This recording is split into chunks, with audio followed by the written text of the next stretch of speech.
Hello, JR. Hello, Maya. Hello, Tess. Hi, Maya. Hi, JR. So, hello to everyone on this call. I'm Keith Fox. I'm the CEO of Phaidon, and welcome to Phaidon Previews. This is our monthly series in which our authors are in conversation with their editors. I am really thrilled today to have JR, the Parisian artist and activist behind some of the world's most provocative, large-scale public photography projects. JR first garnered public attention at age 27 when he won the TED Prize and launched the Inside Out Project, a global art initiative that has drawn more than 400,000 international participants. His black and white portraits, pasted on buildings, streets, trains, monuments from Rio to the West End, allows locals to share their untold stories and express their wishes and dreams. So here's a little secret, JR. 7 years ago, when I started as the CEO of Phaidon, you were actually my first meeting with our publisher, Deb Aronson. And we met you, fell in love with you, and were determined to work with you. We published JR, Can Art Change the World, which has the most amazing edges. And I also want to share with you that we've sold 60,000 copies of this book globally, which makes it one of the most successful artist monographs of all publishers in the last 10 years. So congratulations. Thank you, Keith. Today, JR will be joined by Maya Gartner, commissioning editor for our kids' books, for an exclusive preview of your new best-selling book, How Old Am I? So for those of you that are new to this, here's how it will work. JR and Maya will be in conversation for about 20 minutes. If you look at the right, there's a chat function. It allows you to ask questions, which JR will answer over the next half hour. So thanks again, everyone, for joining Phaidon Previews.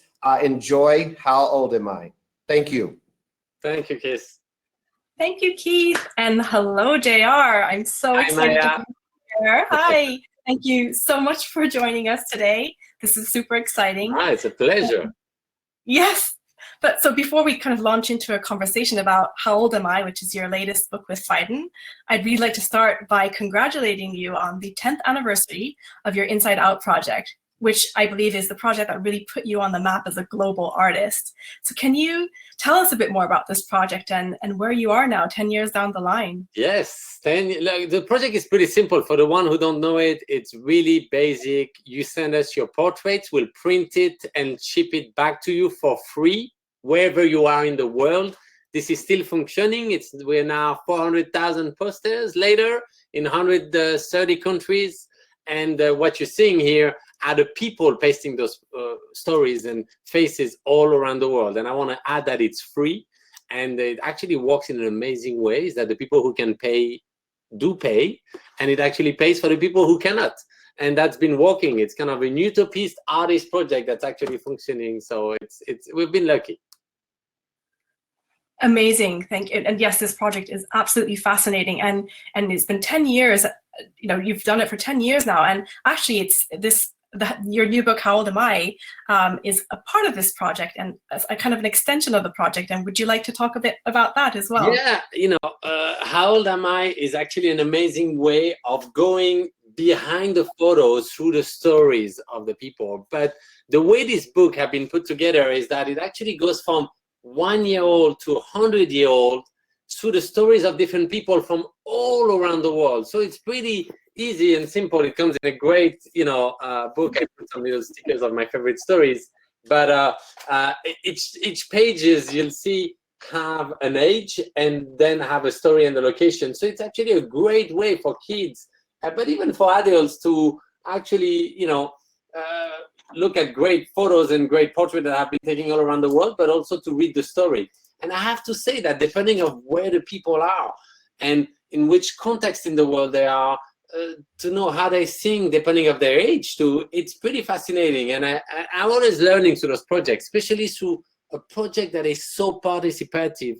I keep reading and relearning from all those projects. So I'm almost like I learn from those books. It's not like I make them. It's the people and my great team and your team that have worked so hard on it. But it's when I read it, I really learn also about it.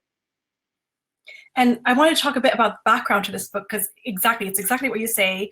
It's this incredible project where your team reached out to 100 people, ages 1 to 100, from 100 different countries as well, on top of that, to share their life stories with us. And they had a few prompts, which you'll see here on the screen. I think we can share that with the audience, to get them help started talk about their own lives, but really the resulting collection of stories and how the kind of theme resonated across ages and borders was just astounding. Would you like to tell us a little bit about what inspired you to create this book for children, and kind of how it came together in the first place? Yes, first you have to know that education through that project is maybe 40 to 50% of all the projects. So it means that most of those posters we're sending all around the world end up in school, in communities, and are being used by young people or kids to learn about each other, to learn about each other's difference. So this was a great way to go even beyond that, and to get to know about the people's point of view, about the people's feeling. And we started working on this book before the pandemic, and that it comes in such a period, in such a time where we actually have unfortunately too much time to reflect on what's going on around us, and get to understand also who's living with us and who's in our community. I think it's actually an amazing tool for kids to get to learn and to know about the people while they can't travel. And so it's, I'm very excited that this book actually come at this point. So the 1-year-old one, of course, didn't answer the question, but his parents did. And that's, of course, what happened when you're 1 year old is that your parents talk for you. Yes. I think Gwen was the only one where the parents kind of spoke for her, but the rest were all personal. Yeah, they all spoke. I mean, there are a few that, that really, they're all amazing stories, but I don't know if you want me to read you one or... Yes, just to give us a flavor of kind of what they're talking about here. Yeah, yes, please. I can read it. It takes a second, but I'll read this one. The 11-year-old Johnson. I feel grown up because I've just changed school. It feels like a new life. I don't think I want to be 80 because I might not be able to mountain bike anymore, which I love. When I was 18, I would like to be, when I am 18, I would like to be a pizza maker. At the pizza restaurant in my village, they make the best pizza in the world. I wish for the world to be free of pollution and for the earth to never be destroyed. He actually was born in Haiti but lives in France, so I want to know where is that pizza place, because I might end up going there when restaurants reopen. Me too, absolutely. And I think by reading this, I hope the audience kind of picked up on certain ages kind of being referred to. And what was so incredible about this book, and it's truly unique about it, was that, and we didn't deliberately do this, but all these ages are referred to. So there's this incredible cross-referencing or tagging of ages that just happens naturally across the book. So children as young as 5, 8, 7, and this 11-year-old you just read will talk about what they want to be when they're 18, 26, 30, 40. And people those exact ages go back and say, when I was 5 to 8, I wanted to become this. And then they tell you how their dreams actually became true. So there's this incredible conversation that's kind of happening between people who've never talked to each other. Yes. And be honest also in ways that, like, if we stopped on that story of Liam, who's 16, and I want to take a second to read, because it will surprise you in many ways, because that's an amazing way actually to talk about such important subject, but in a kid's book. So I'll read his few lines. I'm 16, but I feel like I'm 20 years old. I study art and I'm happy to be who I am. I was born as a girl, but I have always known I was a boy. I'm looking forward to turning 18 so that I can have my first operation to become a boy. It is something that is very important to me. The most important thing for ourselves and our surroundings is peace and, above all, love. It's such difficult subjects, and I saw on the chat that Amy was asking what it is to be a parent and talk about the subject to our kids. I don't have kids of that age yet, or kids that I can talk about those subjects that deep, but I think this is a great way to read the story of an 85-year-old person, and to read the story of a little girl who always felt she was a boy, but to read it in a way that she's embedded with all society, with all age, with all people from around the world. And, it's, of course, can raise much deeper discussions that can happen with the children's, but it always starts with a simple story. Absolutely, and I think this book really speaks to children. When we asked these, we had questionnaires that went out to all these participants, and we asked them to kind of speak as if you're speaking to a 5 to 8 year old, because that's kind of the age group we wanted to publish this book for. And I think that really comes out, and you know, we didn't really have to edit heavily. People just naturally were telling their life stories, and it kind of came together so beautifully.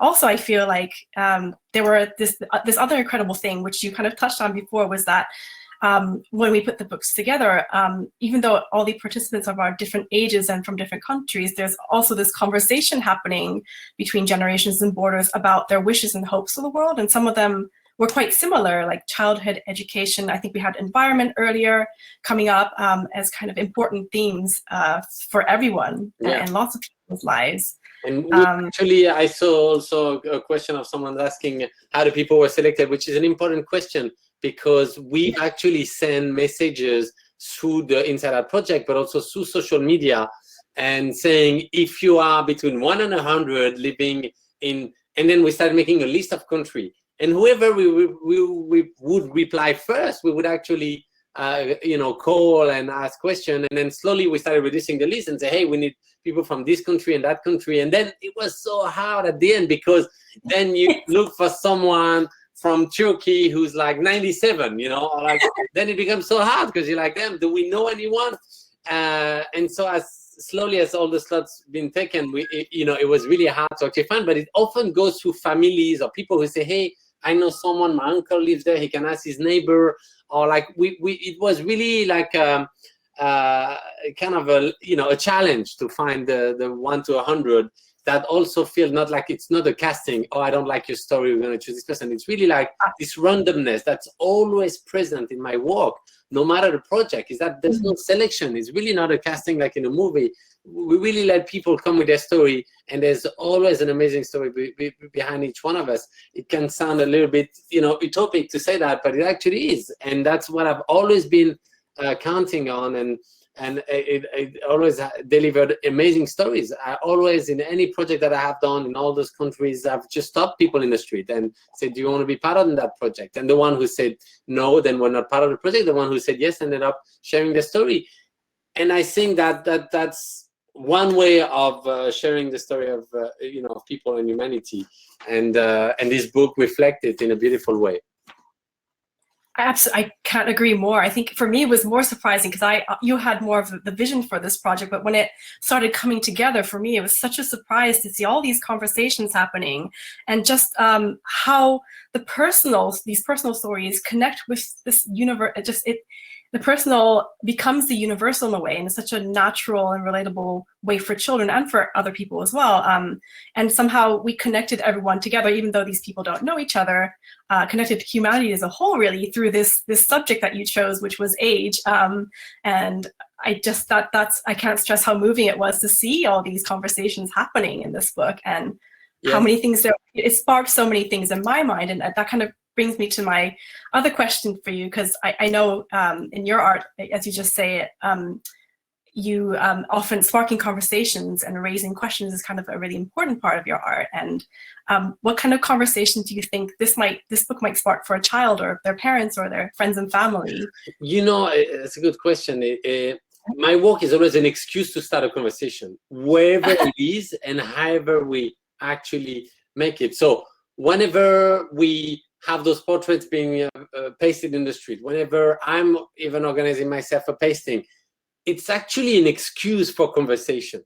That's really the main meaning of my work, is to create those discussions. That's why the title of our first book together, Can Art Change the World, was really this idea that, okay, you know, it creates visual that can be very impactful, but the conversation, it starts after that visual or during that visual, or to make that visual is actually the most interesting, because that's where, as human beings, we question ourselves, we question our living. We, I think art have a lot of power, but the main thing is to question things. And that's what this book is doing, you know, and it even have a question mark on the cover. the amazing thing is that you read this and you find stories just because it's fun, and you're like, oh, let's see, 71, Jose, where is he from? Salvador. Then you read his story. Then you question, oh, wait, where is Salvador exactly? And then you can go deeper. This is just a first way to enter into people's life, people's faces. You know, there's also amazing colors you'll see through the book. And when you sit on the side, there's actually an amazing, I know yes, a rainbow. It doesn't show it the best, but it have the most amazing colors. You guys did a tremendous work on the design. But it's a way to start and be like, okay, if this guy lives in South Korea, what is South Korea? Have you heard about North Korea? And then you can start conversation. I think that's the best thing we can do for kids today is push them to constantly raise question and bring question. And that's really something. Oh, I recognize this guy, Sasha from Switzerland. Yes. Absolutely. I don't know them all. No, this is fascinating, and actually it also ties back to, I think, not most importantly, but I think also one of your messages in doing this book was kind of telling children that everyone has a voice. Well, that was what I personally felt you were saying as well. Like, these are all personal voices. You have a voice too. And actually, you said it in the very first spread where these were one of the prompts. And it said, no matter how old we are or where we live, we each have a story to tell. And I feel like you really encourage the child by making this book to tell their own story as well and start a conversation, talk about your mother's age, you know, your grandmother's age, you know, what's their life story. Exactly. And you know, it is true that by reading this book and then after being like, wait, I want to participate to that Inside Out project, you just go on the website. It's that easy. You photograph all your friends, you upload the photo, they ask you, can you pay for this? You say yes or no. There's no more verification. And then, you know, a couple days or weeks later, depending where you live, you receive in a FedEx tube all the posters, and then you can paste them. That's, you know, it's almost a forced entry pass to understanding, you know, what is art, what it can raise. It can tell you story, or it can engage you to actually share your own story. But it's all dependent on what you want to do. It's not like you know, like you have to do this and do that. It's more, it has to come naturally and be something you want to do if you're interested in it. Or it can be read as a book, you know, where every night you read a couple stories of people from different age and you forget them and you reread them. It's, you know, it's really playful in this way. Absolutely, and I think you reminded me as well of the last page of the book where you do talk about Inside Out and how everyone can participate in it. And like you say, it's free. And I remember you saying in an interview somewhere that you were surprised that not at the number of educators who don't know about this. You know, people can get involved. Schools can get involved if they want to. Correct? And yeah, definitely. No, it's actually you'll see. We actually next month we're gonna do a big campaign because it's going to be the 10 years anniversary of the Inside Out project, which means that we will be doing the whole website. We're going to do many actions all around the world. And it's often this way that people who, you know, how do you say, mouse to mouse, people hear about it, you know, and be like, oh, wait, I can send my portraits? I didn't know, because we not normally do campaigns about that. It's kind of naturally happen. So I think the book comes out in a perfect period, in a perfect time, and you know, I'm really excited to be doing more kids book because to me that's why I want to focus all my energy into that next generation getting to know better of each other, and you know, because I think that's a key for a peace and you know, and a better understanding, especially in a moment like now where everyone is kind of, you know, closing their borders and everything. It's very important that we get to know about each other. Absolutely. And as you say, I know I'm repeating this, but you clearly care about children and education, and there's so much material in this book to spark conversations, not only at home, but also in schools, and, you know, from learning to count, learning about diversity in countries and cultures of our world, but also these deeper conversations about history, identity, education, environment, and most importantly, all children have a voice and a story to tell. Yeah. And do you have a kind of a message for educators or parents out there, or even for children out there? God, I love this double page here with all the colors. Yes. I have no advice to give. I'm learning. They might have advice for me. But no, we actually spoke also with a lot of parents, and with schools constantly because our projects happen a lot in schools. So I'm, it's really something that I'm trying to constantly crack, is how you talk to the next generation. I have an art school since 11 years in the favelas of Brazil. I've learned a lot through it because I've seen kids from they were 7 to now 17, and we have one school also in the outskirts of Paris where I'm just doing an art class there. And it's amazing to see also the new generation of artists. But I'm really interested into this generation, the generation that's actually there and don't necessarily know yet about what is art, what does it mean. But if the book have the right texture, colors, and stories, then people can be like, oh wow, I've never seen a book like that, and that's what makes me want to know more about this, know more about those projects and what I can do. That's why we even put a map also with all the different places. Absolutely. Thank you so much, JR. And I think we have quite a few audience questions. So with pleasure. I was trying to read them, but I'm not good at it. So please tell me and I'll answer anything. So I think first question was from Amy in the US. You might have answered this already, but what do you envision for the next 10 years of Inside Out? How will it evolve post-pandemic? Look, it's a great question. We thought that Inside Out, when it started, would only last 1 year. We don't accept brands and logos on it or anything. So it's a model that's very fragile. And actually, with 10 years later, it still works. It's almost that it's a project that I don't own, because if you want to do it without even me printing your photo, but just respecting the black and white, the dots behind, or just the fact that you don't make it with any brand or corporation, that it's really the people's project, then anyone can do it. They don't need me. Often people do want to, get a link with Inside Out because it's a way to show that it's an art project, it's not commercial, and that's why people often participate to this project. But I have to say that the beautiful thing with this project is I feel I'll never have the full hand on it. It's the people's project. So in 10 years from now, I think I'll be surprised where it will be. It might have evolved into something completely different. Exactly. Amazing. So our second question is from Ruth in Ireland. How were the people selected? And I know we kind of talked about this a little bit, but maybe we can kind of tell her how the people of this book were. They weren't really selected, were they, JR?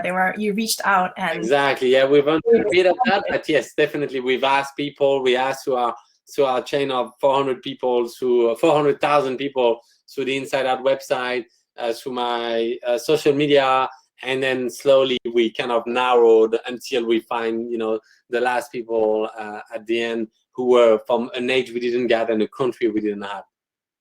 Yes. Exactly. So third question, Albert from the US. Did your work for this project take any inspiration from Owe Omer's global photography projects? Mm-hmm. I'm sorry if I mispronounced Uwe Omer's global photography projects. I don't know if I know this project, but I'd love to know more about it. I'm not sure I know. To be honest, so those are black and white photos, like I've been doing, always, and I don't know what's their project, but I'm sure that there's many projects that can be similar. I think there it's really the way of just representing it and using the 1 to 100, all the countries, the stories, and actually using colors, which I never use in all of my projects. So. Yeah, I'm very curious to know what are the similar projects that can have been done around the world. Perfect. We'll look into that. And then fourth question from Kamala from the US. Hello, JR. What age did you know that your life path was going to be an artist? That's a good question. I have to say that all the way till I was maybe 16, 17, I had no idea there was a job for being an artist. I had no artist in my family. I didn't know that you could live as an artist. I didn't know what it was or this world at all. So I started with graffiti when I was 13, 14, but it was seen as vandalism. And then, I started pasting my photos in the street, which was still seen as vandalism. But suddenly there was a wave that they call at the time street art, and it's still being called like that today.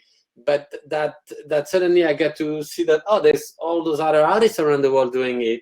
And there's not social media, but like internet and blogs and I could see what was happening around the world. And I have to say that I kind of arrived in it by accident. My first gallery in the UK was Banksy, who signed me and started sending my work with Lazaridis. And that was the first place I've ever sold artwork. So it's a strange journey, you know, and here I am 20 years later. Amazing. And you're in the book as well. You are, yes. Your age. Yes, 37. Actually, I turned 38 yesterday. Happy birthday! Yesterday. Yes. Oh my goodness. So now the book, we have to read the book. Well, we'll change it on reprint. Exactly. I have another question from Rebecca from the UK. JR, were there any artists who inspired you when you were a child? I wish I could say yes, but I didn't, you know, I didn't know any artists. I've only discovered Warhol, Basquiat, all those guys, Cartier-Bresson, way later. I was already like 18, 19. People kept coming to me. It was like, hey, were you inspired by this guy? I was like, no, but let me see. I would love to see. The fact that I was so naive about the art gave me actually a lot of freedom to just go. I had no idea there was galleries and all these words and codes. I think I'm happy I went through this way, because you know, the fact that I knew nothing about it gave me such wings. Fantastic. And well, next question, Laura from London. Why have you decided to create a book for children now? Look, it's not the first one, but it's the most complete one.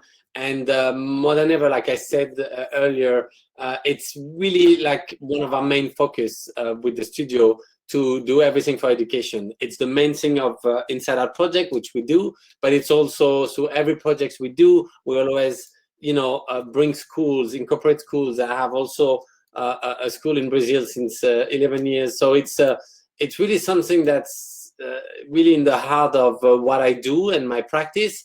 And I'm trying right now to incorporate it even more, because strangely in France, but I know in other countries, I've ended up in class book, you know, in state class book about where they say, oh, look at these photos from Israel, Palestine.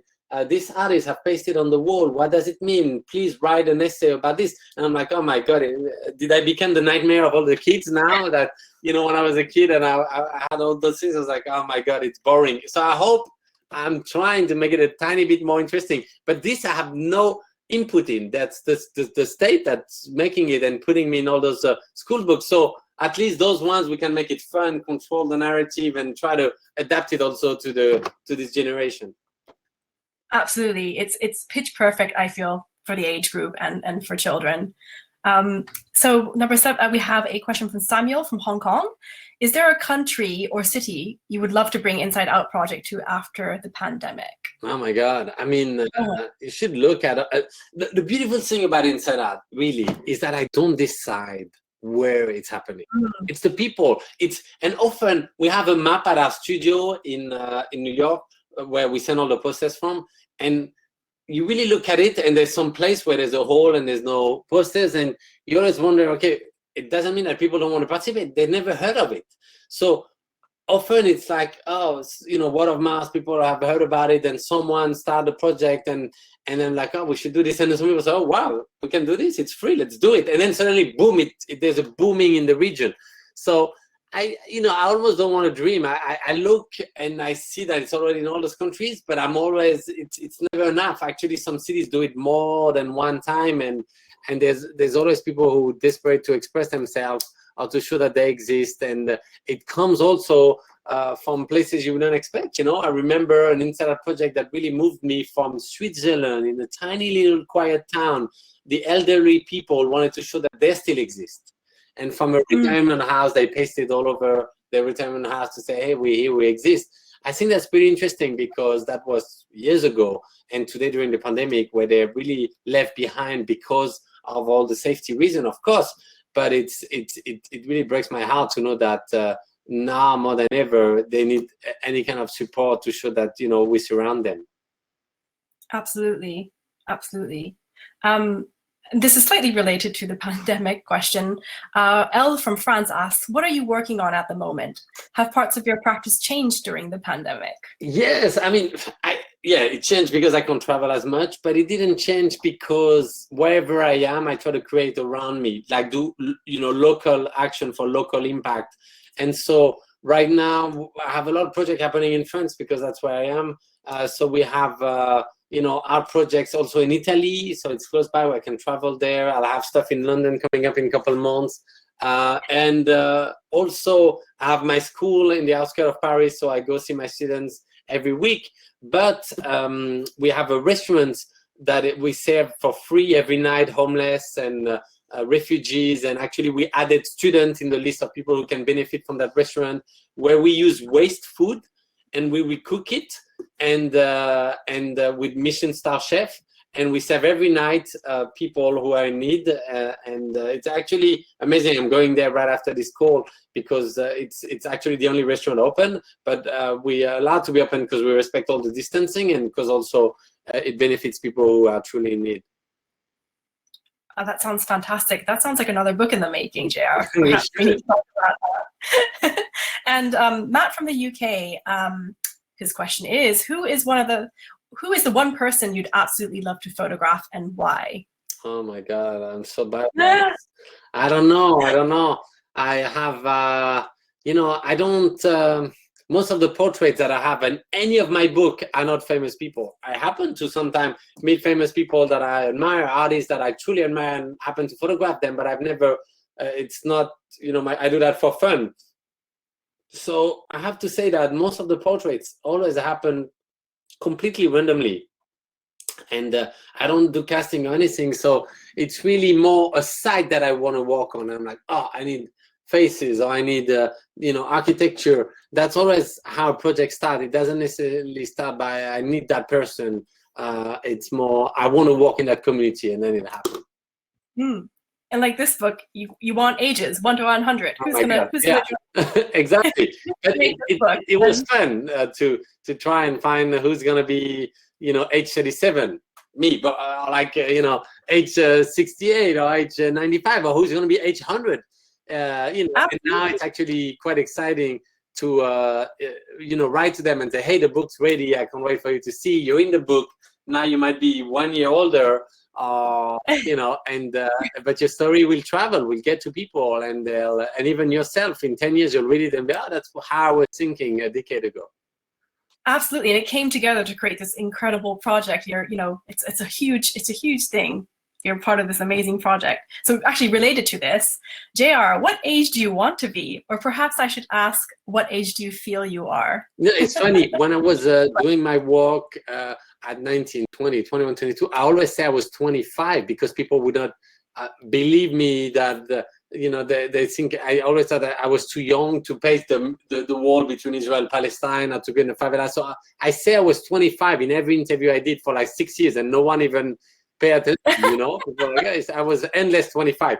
Then from when I was 25, I started studying my age, and I said 26, 27. So I haven't since re-questioned, it's just the number hits you every year, but I don't feel I'm walking any different than when I was 19 years old. That's really interesting to hear, because a lot of the people in the book actually talk about how they feel about their age, and most of them are really positive and love their age, from the youngest to the oldest. Maybe some of the younger ones often talk about, I can't wait till I'm 4 years old because they're 3 years old. And that's a big step. A while, yeah, definitely. I can't wait to be this age, that age. I guess now that I'm kind of that age where I'm not a young artist anymore, but I'm not an old artist also. I'm like in the middle, like people don't know what to say. So it's the moment where you're like, oh, okay, I better take advantage of that period and like do as much as I can. Absolutely, yes, please. And Henry from Germany, what are some of your favorite stories from the book? Ooh. I think that's why we selected some, but the one I just read of 16 years old, Liam, was really one that touched me. But you'll see there's a few, especially in the elder age, because I've done a whole project called Wrinkles of the City. And so I've worked for 5 years on a project just about wrinkles, going all around the world and meeting people and asking them about their wrinkles and what's behind. And so there was a little touch of that project within the Inside Out. And I have to say I had a lot of fun doing that and finding the stories. And you'll see. Actually, a lot of women make it past 90, so it's mainly women. You'll see. Absolutely. And actually, I thank you for reminding me of Wrinkles here, which is, you know, your first children's book with Phaidon. It was a celebration of age and a really poetic conversation about understanding older generations. And this really ties into How Old Am I as well. It takes a different stance, but it's very much another conversation about age, particularly the older age groups. Yeah. I think I have one more question. Megan from the UK. How do you deal with the fact that a lot of your art is in a public setting and you can't control how it might be changed, you know, appropriated or interpreted? Yeah. How do you feel about that? No, that's what I love, because the fact that it's in the street and it belongs to the people truly, and the interpretation of it depends on the context and the frame of reference where people have been growing up and what it means there. So a pasting in one place means art and in another is a crime. I've seen that in my life. That's why I still have to wear the sunglasses and hat, because in France I wouldn't need, but when I was walking at the border of Mexico, I could have gone in jail for that. Or when I was walking in Turkey, or there's lots of places where my work strangely is illegal, where in other it's welcome in big museum. It's the dilemma of walking internationally but not having a world where it's democracy everywhere. So I'm always really interested by actually what people think and how they interpret. I'm interested by their own narrative, because it's always more interesting than mine. And it helps me almost like a sociologue to understand how people think in a country. And in this way, to really understand what's the mentality, what's, you know, state of mind in all the places I travel to, and not just stay on the surface. Thank you so much, JR. I think that's all we have time for. Thank you so much. Thank you so much for joining us, everyone. And of course, JR, and I can't wait for us to share this book with all the children in the world. So Maya and JR, thank you. I was thinking, JR, because I was listening, I mean, first of all, this is just an incredibly important book at this moment in time. And this intersection of art and design and culture, geography, different mindsets, different cultures. And I apologize, I'm now in the black. Somehow my... That's cool, I like that. The only thing I'm afraid of is someone saying, how old am I? And me getting the answer 72, which the pandemic has aged me like 30 years. But I was just thinking about you and why you're so representative of who we are as a publisher. And the important thing is that Phaidon, who's known for its art and design and culinary books, is now really investing in its children's books. And we just think that it's such an important way to bring our aesthetic and values to a younger audience. And you've just done that so beautifully. So thank you for being such a part of our journey and making us very proud and who Phaidon is as a children's publisher. So I appreciate everyone being on the call. This was a real treat. Congratulations on a stunning book, How Old Am I? And congratulations on changing the world, because you posed the question, can art change the world? And I think as evidence of your activism and art, you've proven that it can. So look forward to seeing everyone at the next Phaidon preview. Maya, JR, thank you. And everyone have a wonderful day, evening, and night. Thank you. Thank you.